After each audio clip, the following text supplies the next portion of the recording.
Olá, aluno do curso de atualização de mototáxi, dando continuidade ao nosso curso, vamos para a aula 3, regras e normas de circulação, dando continuidade a esse tema também, que começamos na aula anterior.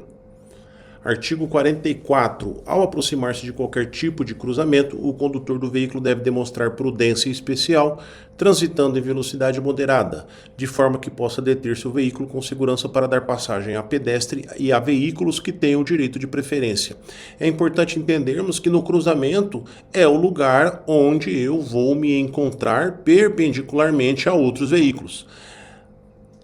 Dentro de um entendimento racional, é o lugar que, se é para acontecer sinistro, vai acontecer ali. É lógico que não é para acontecer sinistro, mas é o pior lugar, vamos dizer assim, de encontro com outros veículos, principalmente em sentido perpendicular.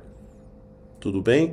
Então, em qualquer tipo de cruzamento, seja ele semaforizado ou seja ele sinalizado com placa de parada obrigatória ou sem sinalização, é importante que o condutor, que o motociclista diminua a velocidade de seu veículo. São inúmeros os sinistros que ocorrem devido a pessoas que não respeitam a sinalização, atravessam o cruzamento de forma imprudente e colidem com motociclistas que estavam na preferencial e levam esse motociclista ao óbito.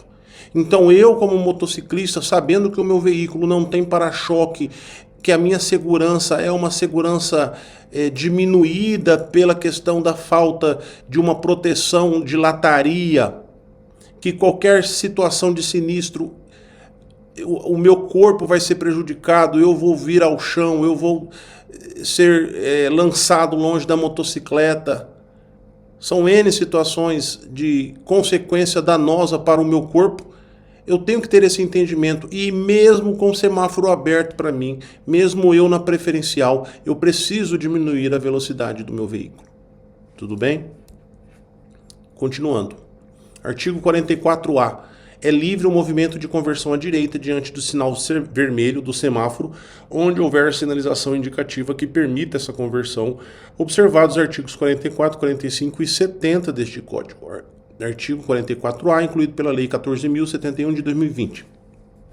Nessa situação, pessoal, neste caso aqui, então é livre para que o veículo faça essa conversão à direita, sendo que tem que ter o quê? Obrigatório a sinalização indicativa, tá certo? Nessa situação aqui, esse veículo está parado, porém esse veículo está querendo ir reto. Ele não vai fazer essa conversão. E aí fica a dúvida, ele pode parar aqui? Pode, porque ele está obedecendo o semáforo vermelho. Existem veículos que param atrás desse e ficam buzinando de forma errada. Tudo bem? Porque aqui não é uma faixa exclusiva de quem vai virar à direita. Essa faixa, qualquer um pode ocupar. Quem vai para frente ou quem vai virar à direita. Se ele vai para frente, se ele vai seguir reto, ele vai obedecer o semáforo. Se ele vai virar à direita, aí ele vai seguir livre, porque tem a placa de indicação. Tudo bem, pessoal? Tranquilo? Seguindo. 45. Mesmo que a indicação luminosa do semáforo lhe seja favorável, nenhum condutor pode entrar em uma interseção se houver possibilidade de ser obrigado a imobilizar o veículo na área do cruzamento, obstruindo ou impedindo a passagem do trânsito transversal. Antes do veículo entrar na área de cruzamento, ele tem que observar se há veículos aqui fechando a via por causa de congestionamento. Essa situação desses dois veículos vermelhos aqui não pode ocorrer. Parar o veículo na área de cruzamento, parar o veículo em faixa de pedestre é infração de trânsito. Então esse veículo ele tem que estar aqui antes dele passar, antes dele entrar no cruzamento, ele tem que olhar aqui adiante e observar que há espaço para ele. Aí sim ele vai vir com o veículo e ocupar esse espaço. Tudo bem? Então ele deve parar aqui, mesmo que seja verde para ele, para que não ocorra essa situação de estar vermelho, eles estão parados, agora abriu aqui para o veículo azul, e aí esses veículos vão chegar aqui e o trânsito está congestionado, está impedindo a passagem do trânsito transversal. Tudo bem? Artigo 46. Sempre que for necessária a imobilização temporária de um veículo no leito viário, em situação de emergência, deverá ser providenciada a imediata sinalização de advertência na forma estabelecida pelo CONTRAN. Aqui ele está falando de imobilização temporária de um veículo no leito viário, em situação de emergência. Então é mecânica, ou é um sinistro, ou é um pneu furado. Aí ele, por essa questão da emergência, ele está autorizado a imobilizar temporariamente seu veículo no leito viário, certo? Tudo bem? Entende-se leito viário, é a própria pista, tá certo? Aqui o veículo está até fora do acostamento, ele está aqui é a pista, aqui é o acostamento, e aqui ele está fora do acostamento, o que é o mais indicado. E usando os triângulos de sinalização. Tudo bem? Mas é autorizado que ele pare nessas situações, né? Tá? Para que ele arrume esse pneu ou essa emergência. Tá? Então ele é autorizado a parar no leito viário, porém ele tem que sinalizar imediatamente. Artigo 47. Quando proibido o estacionamento na via, a parada deverá restringir-se ao tempo indispensável para embarque ou desembarque de passageiros, desde que não interrompa ou perturbe o fluxo de veículos ou a locomoção de pedestres. É daqui que vem o conceito da parada. Parada é o tempo estritamente necessário para embarque e desembarque de passageiros. Tudo bem? É a partir do 47 e também está previsto lá no anexo 1 o termo parada. Tá? Então é autorizado, uma vez proibido o estacionamento e autorizado a parada, essa parada é restringir-se ao tempo indispensável. Então o passageiro embarcou, pode prosseguir. O passageiro desembarcou, pode prosseguir. Se o passageiro embarcou, você não pode ficar ali. Se você continuar ali após o embarque ou após o desembarque do passageiro, aí já é considerado estacionamento. E se for num lugar proibido de estacionar, infração de trânsito. A operação de carga ou descarga será regulamentada pelo órgão ou entidade com circunscrição sobre a via e é considerado estacionamento. Então, toda operação de carga ou descarga, aquele local é lugar de estacionamento. Por isso que em todos os lugares de operação de carga e descarga tem o estacionamento regulamentado, né? E ele tem um regramento específico de quem tem circunscrição, quem tem competência, né, para regulamentar ali a via que ele está regulamentando. Artigo 48. Nas paradas, operações de carga ou descarga e nos estacionamentos, o veículo deverá ser posicionado no sentido do fluxo, paralelo ao bordo da pista de rolamento e junto à guia da calçada, meio-fio, admitidas as exceções devidamente sinalizadas. Então, os veículos estacionados ou parados, ou nas operações de carga ou descarga, deverão estacionar ou parar próximos à guia do meio-fio, no mesmo fluxo, no mesmo sentido. Tudo bem? E paralelamente ao meio-fio e próximos, tá certo? Exceções, né? Quando estiver sinalizado. Alguns estacionamentos são em 45 graus, mas está sinalizado e é uma exceção.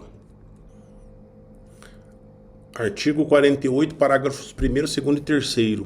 Parágrafo 1º. Nas vias providas de acostamentos, os veículos parados, estacionados ou em operação de carga ou descarga deverão estar situados fora da pista de rolamento. Então não há situação, pessoal, do veículo estar parado no acostamento, tá? Ou estar parado na pista. Ele fala aqui, nas vias providas de acostamento, então rodovias, esses veículos parados e estacionados em operação de carga deverão estar fora da pista de rolamento. Então, fora da pista. Aqui é a pista de rolamento, mas existe um regramento que diz, tá, lá no anexo 1, que o acostamento ele não pode circular, ele não pode parar, nem estacionar, somente em caso de emergência. Somente em caso de emergência. E aqui no parágrafo 1º, ele não fala em relação de emergência. Ele fala para parada e estacionamento ou operação de carga ou descarga. Tá? Então ele não está citando que é em caso de emergência. Então aí, para essas situações aqui, é fora do acostamento. Tudo bem? Fora da pista e fora do acostamento. Então é depois. Exemplo, esse veículo aqui, tá? Parágrafo 2º. O estacionamento dos veículos motorizados de duas rodas será feito em posição perpendicular à guia da calçada, meio fio e junto a ela, salvo quando houver sinalização que determine outra condição. Então, mesma situação aqui, os veículos parados com o pneu traseiro encostados no meio fio, perpendicularmente à guia do meio fio. Parágrafo 3º. O estacionamento de veículos sem abandono do condutor poderá ser feito somente nos locais previstos neste código ou naqueles regulamentados por sinalização específica. Não saiu a definição até hoje sobre o que seja o estacionamento de veículos sem abandono. Tá? Não saiu regulamentação específica também sobre isso. Tudo bem, como ele fala aqui, tá? Nem sinalização específica. Então é um parágrafo que não se tem muita explicação do que seja, tudo bem? Então a gente só cita ele, mas não tem uma aplicação prática do que seja, porque não se tem um entendimento concreto do que seja o estacionamento de veículos sem abandono do condutor, tá ok? Seguindo. Parágrafo único do CTB. O condutor e os passageiros não deverão abrir a porta do veículo, deixá-la aberta ou descer do veículo sem antes se certificarem de que isso não constitui perigo para eles e para outros usuários da via. Então o veículo, quando ele parar e estacionar, ele deve tomar cuidado antes de abrir a porta, né? Verificar ali pelo retrovisor se vem algum veículo próximo, e essa regra traz aí um outro entendimento, né? Para nós motociclistas que trafegamos, e é por isso o cuidado de trafegar nos corredores, novamente eu falo, não há um espaço de segurança suficiente. Então, para isso, eu devo evitar o quê? Esse local, porque muitos motoristas de veículos de 4 rodas desobedecem esse artigo 49 e abrem a porta sem olhar o retrovisor, causando um sinistro. Tá? Houve um caso muito conhecido de uma senhora que veio a óbito porque uma pessoa abriu a porta do seu veículo e ela bateu ali, ela colidiu com a sua motocicleta. Então, nós devemos ter cuidado em relação a isso, tudo bem? Procurem andar no meio da faixa de trânsito. Eu acho que já é a 8ª vez que eu falo sobre isso. Parágrafo único. O embarque e o desembarque devem ocorrer sempre do lado da calçada, exceto para o condutor. E isso é válido para o passageiro do mototáxi. Vai desembarcar o passageiro, pede para que ele desembarque para o lado da calçada. Tudo bem? Parou de um lado da via, parou do outro lado da via. Passageiro sempre buscando a calçada para descer. Artigo 50. O uso de faixas laterais de domínio e das áreas adjacentes às estradas e rodovias obedecerá às condições de segurança do trânsito estabelecidas pelo órgão ou entidade com circunscrição sobre a via. Então aqui nós já trazemos uma placa dizendo antes de construir junto à rodovia, consulte DENIT, porque aqui essa área adjacente, né, que a gente chama de faixa lateral de domínio, que vai da guia do meio fio aqui da rodovia até a entrada do lote lindeiro, que é ali a área de fazenda. Essa área aqui toda, ela é chamada de área faixa de domínio, tudo bem? E ela é de responsabilidade do órgão que tem circunscrição sobre a via. No caso aqui o DENIT, tá? Porque aqui é uma rodovia federal. Se fosse uma rodovia estadual, seria o DER. Artigo 51. Nas vias internas pertencentes a condomínios constituídos por unidades autônomas, a sinalização de regulamentação da via será implantada e mantida às expensas do condomínio, após a aprovação dos projetos pelo órgão ou entidade com circunscrição sobre a via. Então, quando se vai construir um condomínio, a empresa responsável, né, vai e encaminha para o órgão que tem circunscrição sobre a via, né? A maioria das vezes é o Departamento Municipal de Trânsito, para que ele autorize ali a criação daquela área de estacionamento. O órgão vai analisar, vai autorizar, né? E aí ele que vai pintar a sinalização. Porém, quem paga é a empresa do condomínio, que está construindo ali o condomínio.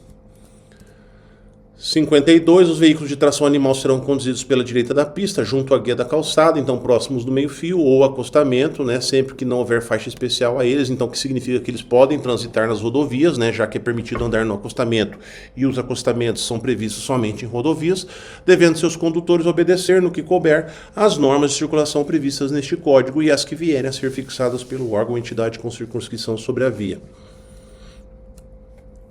53. Os animais isolados ou em grupos só podem circular nas vias quando conduzidos por um guia, observado o seguinte.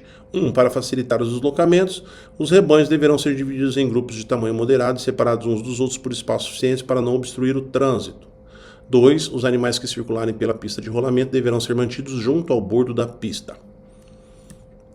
54, para os motociclistas é importante, né? Aí já entra bem na nossa área. Os condutores de motocicletas, motonetas e ciclomotores só poderão circular nas vias 1, utilizando capacete de segurança com viseira ou óculos protetores. 2, segurando o guidão com as duas mãos. E o 3, usando vestuário de proteção de acordo com as especificações do CONTRAN. Tá? Então esse vestuário de proteção, inclusive, nós já falamos, né? No curso de formação, e vamos repetir aqui para vocês no curso de atualização. Falaremos mais à frente, nas últimas aulas aí, sobre o vestuário, tá certo?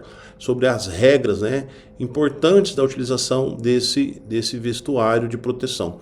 Não existe nada que obriga a utilização do vestuário, somente o colete, mas é importante que quem trabalha com isso utilize um vestuário adequado. O 55 já vai falar sobre os passageiros. Os passageiros de motocicletas, motonetas e ciclomotores só poderão ser transportados utilizando capacete de segurança. Lembrando que o passageiro ele deve também utilizar-se da viseira abaixada, tá bom? Existe nas infrações e penalidades. Se o passageiro não utilizar a viseira abaixada, será penalizado, tá? E é o condutor. Então você tem que exigir que o seu passageiro abaixe a viseira. 2, em carro lateral acoplado aos veículos ou em assento suplementar atrás do condutor. Né? E o 3, utilizando vestuário de proteção de acordo com as especificações do CONTRAN. Tudo bem? Falando sobre esse vestuário, pessoal, o único vestuário que não é autorizado, que tem um regramento específico nas infrações, é a questão do sapato que não se prenda aos pés. Tudo bem? Então, por exemplo, chinelo não pode, ou então sandália não pode, ou então tamanco não pode. Tá? O sapato tem que estar preso aos pés. Preso aos pés significa que no momento que eu levanto o pé, o sapato não pode ficar para baixo, ele tem que vir junto com o meu pé, tá? Não é só a frente do sapato, o sapato como um todo. Tudo bem?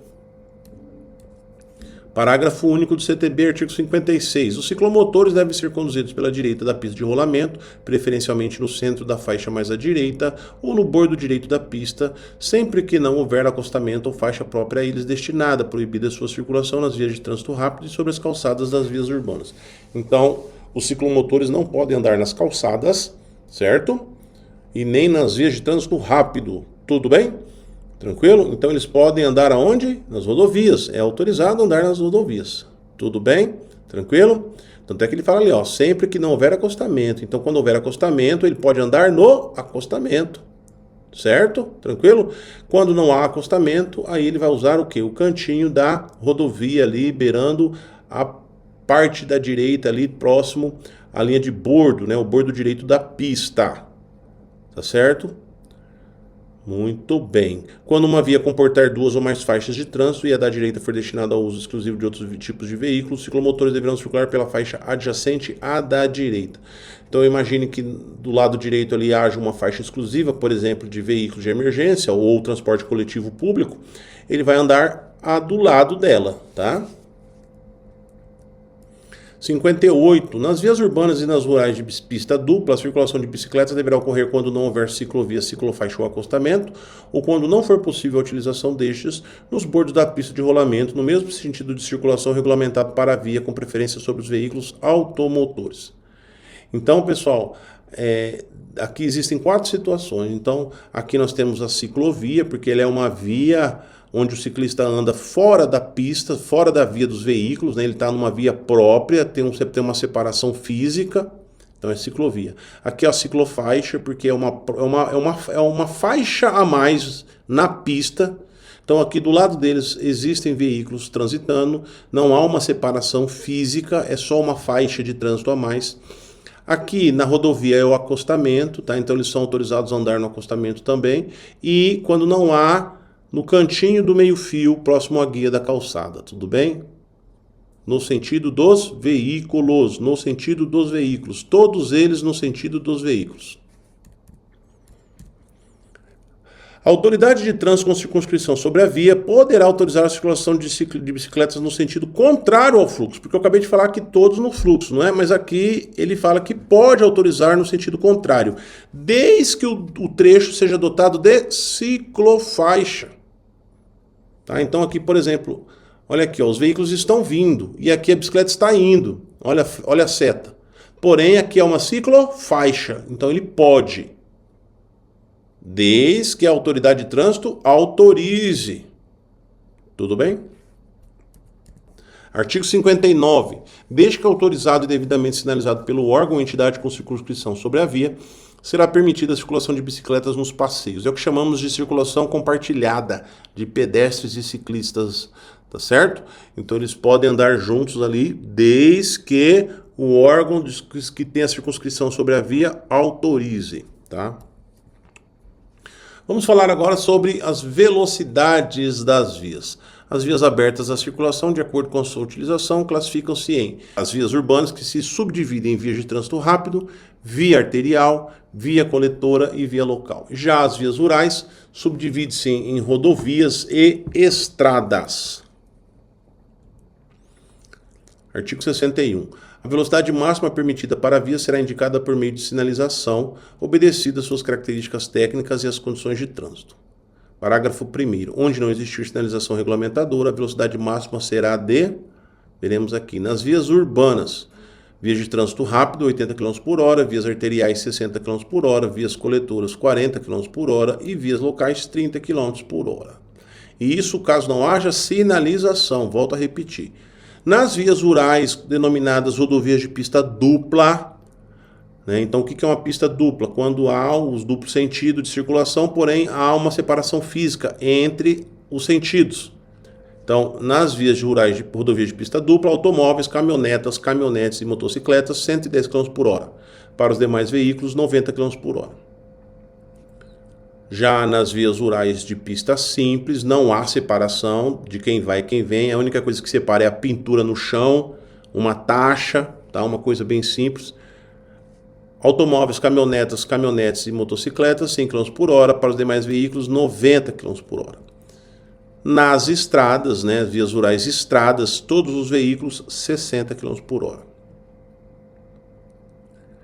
Parágrafo 2º e o artigo 62 dizem o seguinte: o órgão ou entidade de trânsito rodoviário com circunscrição sobre a via poderá regulamentar, por meio de sinalização, velocidades superiores ou inferiores àquelas estabelecidas no parágrafo anterior. Então vamos dar um exemplo. Uma via arterial, ela é 60 km por hora, certo? Mas o Departamento Municipal de Trânsito, ele pode colocar 70 km por hora, ele pode colocar 50 km por hora. Ele vai determinar conforme os estudos dos seus engenheiros, certo? Tranquilo? A partir daí, obedecemos à sinalização. A velocidade mínima não poderá ser inferior à metade da velocidade máxima estabelecida, respeitadas as condições operacionais de trânsito e da via. Então, os veículos, vamos imaginar aqui que se uma via seja 80 km por hora, né, uma via de trânsito rápido, a menor velocidade será de 40 km por hora. Porém, devem ser respeitadas as condições operacionais de trânsito e da via. Tudo certo? Tá? Então, cada via tem as suas condições operacionais, né? Então, devemos respeitá-las. Artigo 64, parágrafo único. Vamos só passar aqui falando sobre esse assunto, bem rápido também, porque nas motocicletas sabemos que nós não transportamos equipamentos de retenção, né? Nem tem porquê. As crianças com idade inferior a 10 anos, que não tenham atingido 1,45 m de altura, devem ser transportadas nos bancos traseiros, em dispositivo de retenção adequado para cada idade, peso e altura, salvo exceções relacionadas a tipos específicos de veículos regulamentados pelo CONTRAN. Tudo bem? Se ela tem 10 anos, ela pode ir para frente? Pode. Mas e se ela tiver 10 anos ou mais, menos de 1,45? Pode também. Tudo bem? E se ela tiver 1,45, ela também já pode ir para frente? Pode ir para frente. Mesmo que ela não tenha 10 anos, mesmo que ela não tenha, tá?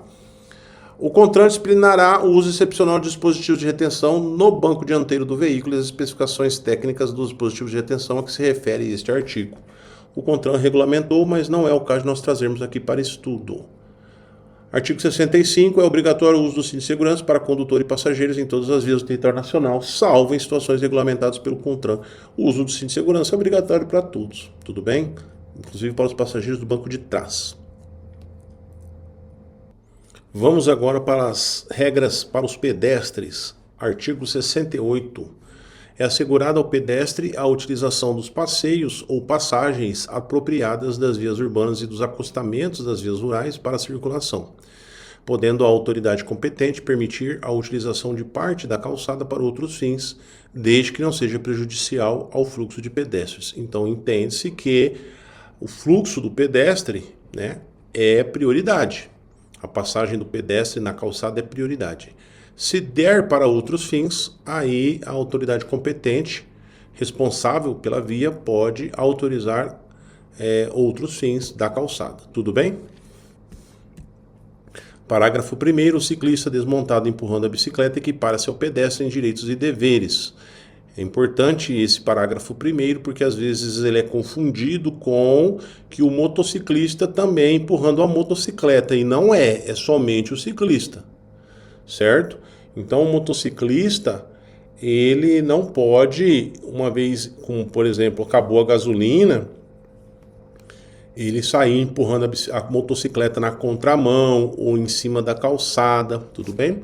Houve uma alteração aí nessa questão da motocicleta, né? Então hoje pode-se aguardar em cima da calçada com ela em caso de pane mecânica.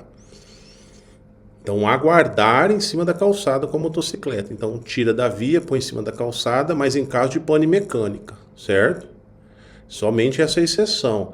Agora, empurrar na contramão, empurrar passando por cima de canteiro central, sem capacete, tudo isso é infração de trânsito. Tá? O fato de estar desmontado da motocicleta não se equipara ao ciclista, ao pedestre. Tudo bem? Tranquilo? Deixar bem claro aqui, tá? Artigo 68, parágrafo 2º. Nas áreas urbanas, quando não houver passeios ou quando não for possível a utilização destes, a circulação de pedestres na pista de rolamento será feita com prioridade sobre os veículos pelos bordos da pista, então no cantinho, né, em fila única, exceto em locais proibidos pela sinalização e nas situações em que a segurança ficar comprometida. Então aqui nós temos um exemplo. Então aqui a calçada está comprometida devido a essa construção aqui, a essa barra, né?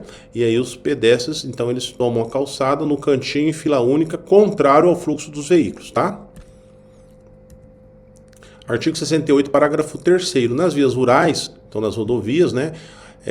Quando não houver acostamento ou quando não for possível a utilização dele, a circulação de pedestres na pista de rolamento será feita com prioridade sobre os veículos, pelos bordos da pista, então também no cantinho, em fila única, em sentido contrário ao deslocamento, exceto em locais proibidos pela sinalização e nas situações em que a segurança ficar comprometida. Então aqui nós temos uma imagem muito clara, né, sobre o que nós estamos falando, tá bom? Não tem acostamento, a rodovia, né? Então aí é o pessoal andando em fila única, um atrás do outro, no cantinho da via e no sentido contrário aos veículos.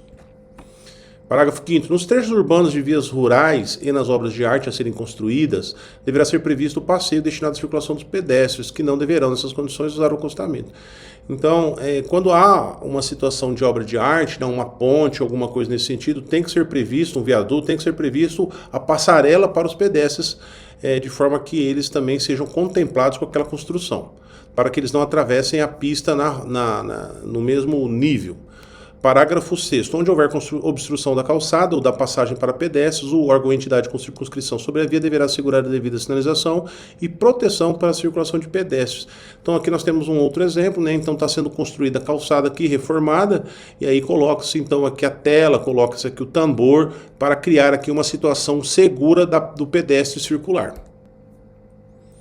Artigo 69. Para cruzar a pista de rolamento, o pedestre tomará precauções de segurança, levando em conta principalmente a visibilidade, a distância e a velocidade dos veículos, utilizando sempre as faixas ou passagens a eles destinadas, sempre que essas existirem numa distância de até 50 metros dele, observadas as seguintes disposições. Então, uma vez o pedestre for atravessar a via, ele deve procurar a faixa de travessia, tudo bem? Tá? Então, numa distância aí de 50 metros. Se nós analisarmos as quadras, né, vamos dizer assim, uma face de quadra, todas elas, em sua ideia, né, de construção de mobilidade urbana, tem 100 metros. A partir daí, então, se colocar uma faixa de pedestre nos cruzamentos, vai dar os 50 metros, porque o máximo que um pedestre vai estar bem no meio da quadra. Se ele olhar para um lado, vai ter 50 metros, se ele olhar para o outro, vai ter 50 metros. Então, ele tem que ir para atravessar em uma dessas faixas. E quais são as regras que ele tem que obedecer? Onde não houver passagem ou faixa de pedestre, o cruzamento da via deverá ser feito em sentido perpendicular ao do seu eixo. Então ele tem que andar em linha reta, tudo bem? Não pode ficar zigue-zagueando pela via. 2. Para atravessar uma passagem sinalizada para pedestres ou delimitada por marcas sobre a pista, então a faixa de pedestre, onde houver o foco de pedestres, obedecer às indicações das luzes do foco. O exemplo aqui, ó, luzes do foco. Onde não houver o foco de pedestres, aguardar que o semáforo ou o agente de trânsito interrompa o fluxo de veículos. Então, no caso, nós temos o agente aqui. Caso não tivesse, seria o sinal vermelho para o veículo para, aí o pedestre passa. Inciso 3. Nas interseções e em suas proximidades onde não existam faixas de travessia, os pedestres devem atravessar a via na continuação da calçada, observadas as seguintes normas. Tá? Então aqui nós temos um exemplo, né? Então a continuação da calçada é aqui. Ó. Tudo bem que essa imagem não é do Brasil, né? Acredito eu que seja dos Estados Unidos, mas nós entendemos aqui que aqui é a continuação, aqui é uma calçada, né? A largura da calçada, e aqui é a continuação da calçada. Então observe-se que é onde os pedestres já estão esperando o momento de atravessar. Não deverão adentrar na pista sem antes se certificar de que podem fazê-lo sem obstruir o trânsito de veículos, né? Então, o que não é o caso nessa imagem, porque aqui a pessoa está andando, olhando no celular e já percebe-se que ela está o quê? Ela vai atrapalhar aqui o trânsito deste veículo, então ela não se preocupou com isso. Uma vez iniciada a travessia de uma pista, os pedestres não deverão aumentar o seu percurso, demorar-se ou parar sobre ela sem necessidade. Novamente, a mesma imagem dá a ideia disso, né? Porque aqui no caso o pedestre está andando olhando o celular, andando devagar, sem prestar atenção, causando aí um risco para a sua própria segurança. Artigo 70. Os pedestres que estiverem atravessando a via sobre as faixas delimitadas para esse fim terão prioridade de passagem, exceto os locais com sinalização semafórica, onde deverão ser respeitadas as disposições deste código. Então o pedestre tem que obedecer às faixas que tem o semáforo. Caso não tenha semáforo, então ele tem prioridades, né? Mas ele deve ser visto, ele deve primeiro levantar o braço, fazer o sinal, mostrar sua intenção. Os motoristas devem parar seus veículos, certo? Não é porque eu tenho uma prioridade dada pelo artigo 70 que eu, como pedestre, vou adentrar a via, né? E vou, porque eu tenho que entender que o veículo ele está vindo numa velocidade, né? Então eu preciso fazer cumprir o que está escrito no artigo 70. O motorista ele tem que me ver, entender que eu quero atravessar e aí ele deve parar seu veículo, imobilizar seu veículo. Quando tudo estiver em segurança, aí eu atravesso. Parágrafo único. Nos locais em que houver sinalização semafórica de controle de passagem, será dada preferência aos pedestres que não tenham concluído a travessia, mesmo em caso de mudança do semáforo, liberando a passagem dos veículos. Nós já dissemos isso, vamos repetir, né?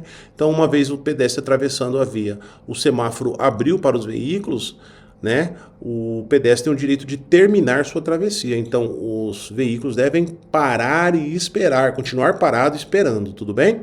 Só entrar em movimento após o pedestre estar em segurança na calçada.